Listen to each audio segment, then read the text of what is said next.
Have you ever been awoken by strange app alerts in the middle of the night? Do you experience feelings of dread in your local comic book store? Have you or any of your family ever seen a flipper, scammer, or comic book hype man? If you answered yes to any of these questions, then don't hesitate to pick up the phone and call the professionals. The Fomobusters.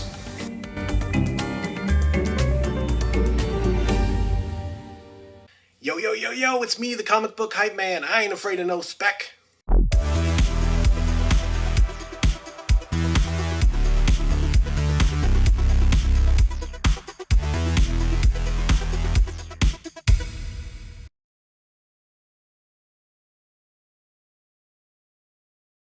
Hey, I'm Christopher, aka the Bronze Age Nerd, and welcome to another episode of the Top 5 Not to Buy.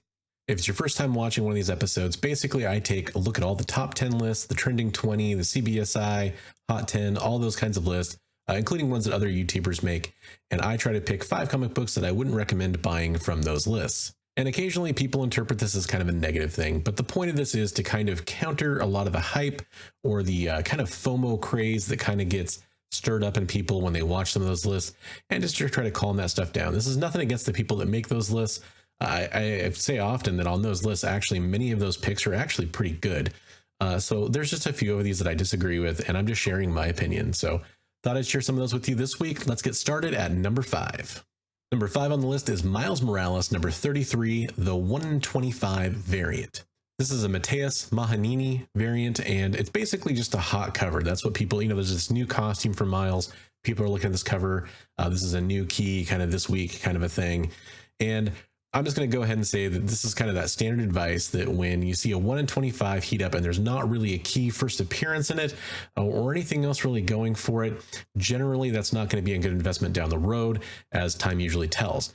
So this isn't one that I would necessarily go for. It probably will be a little bit lower ordered, but if it's just a hot cover, I've said it a million times, there's a bunch of hot Miles covers that people really like, and that pool is just getting bigger and bigger. So it's harder to compete in that space. And for that reason, I'd recommend avoiding this book. In the number 4 spot on the list, we're going to have Uncanny X-Men 282 second printing. This ended up on one of the key collector lists from Bry's Comic Books. Bryce Comics recommended this one because it's a lower ordered copy than the first printing of this particular issue.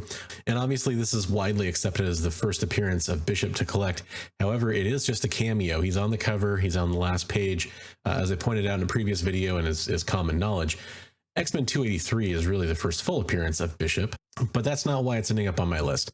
I think there's nothing wrong with collecting 282 and 283.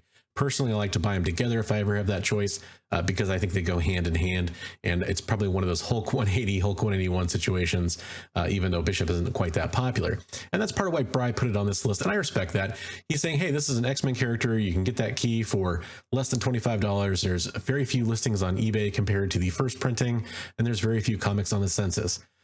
Well, the reason why is because people don't really look at this book the same way they look at the first printing. This whole second printings and third printings are valuable kind of concept is much newer, generally speaking. There are some examples of older comic books where those printings were desirable, but generally speaking, it is not widely accepted that you should go after the second printing of some of these characters. That still could turn out to be good spec. That's not the reason I'm putting it on this list. The reason I'm putting it on this list is because there's no real clear sign that we'll see anything to do with the X-Men in the MCU anytime extremely soon. And even if we do, Bishop may not be part of that first wave. The only thing that could kind of spike this book, besides it showing up on a list right now, might be like X-Men 97, that new animated cartoon that's continuing the X-Men animated series that came out, continuing down that path.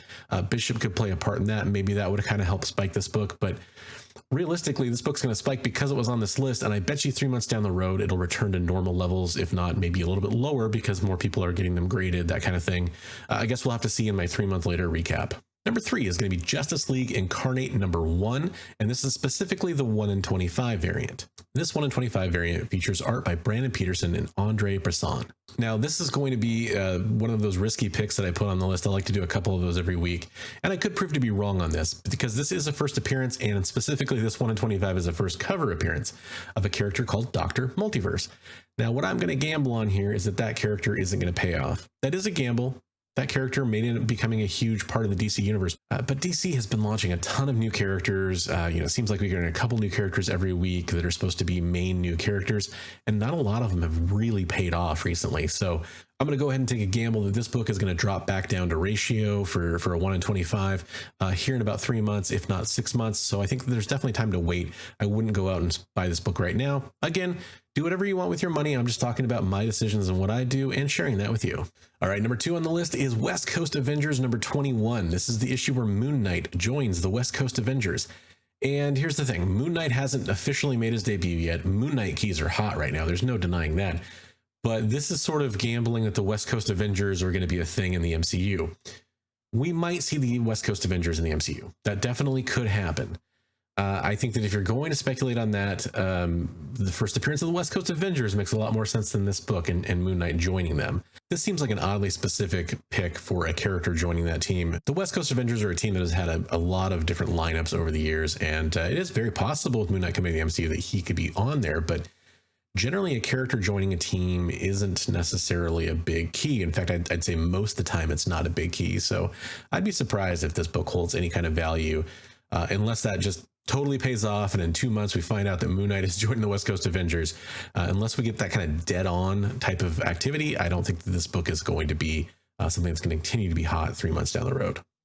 And before we get to the number 1 pick, I just want to touch on that real fast. I'm doing the 3 month later recap, so I'm also going to do a 6 month later recap.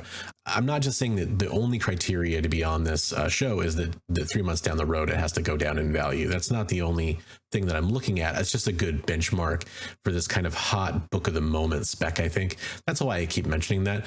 But certainly 3 months down the road, 6 months down the road, even a year down the road matters. And I wanted to mention that before I take this big, huge swing at this next book. I like to make the number 1 book on these lists generally a little bit more of a risky pick, a book that easily could go up in value. I'm just kind of rolling the dice and saying that my gut says it probably won't. And in this case, that's a huge book. It's Fantastic Four Annual number 1. This book features the origin of the Fantastic Four being retold. It features Namor discovering Atlantis. There's definitely a lot of keys. There's a couple other first appearances in this book, so it's a big one. But why are we seeing an increase in sales in this book? Why is it being mentioned right now? There's a general rise in Fantastic Four books right now. That's pretty clear. But what's going to make this book hold value? The actual Namor element. Namor discovers Atlantis. Like if he gets introduced, there's a really good chance he's already going to know about Atlantis. So I don't think we're going to see that event play out. Maybe it's hard to say. The origin of the Fantastic Four being retold, that's not necessarily a big thing. And annuals, even a first annual, there's a niche for that type of collector out there. There's definitely people, completionists that want to collect it, but with so many Fantastic Four books being out of reach, I don't think people are necessarily going to put special value on this book just because it's the first Fantastic Four annual. Not most people. Certainly some people would. Now, remember, this is my risky pick for the week, and I do acknowledge that there's a really good chance that this book could go up. I definitely don't want to make all these picks layups, and this one's kind of my step up to the plate pick for the week. So we'll see how I did a few months down the road, and we'll check in again 6 months later, and maybe I'll be proven wrong on this one, but we'll have to wait and see, won't we? Thank you guys for watching this video. I do appreciate it. Hopefully you enjoyed everything about it. Hopefully you enjoyed that intro. I think that was a lot of fun to film.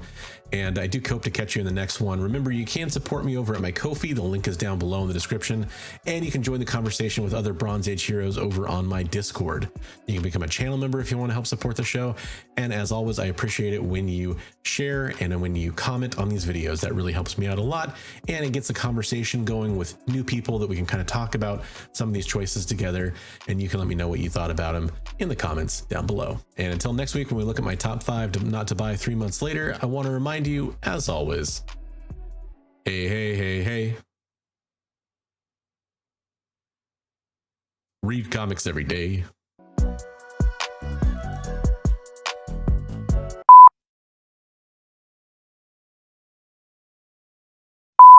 This cover features art by Brandon Peterson and Andre Bresti. This cover features art by Brandon Peterson and Andre Bresson. This 125 features art by Brandon Peterson and Andre Bresson. Yo, I ain't afraid of no spec.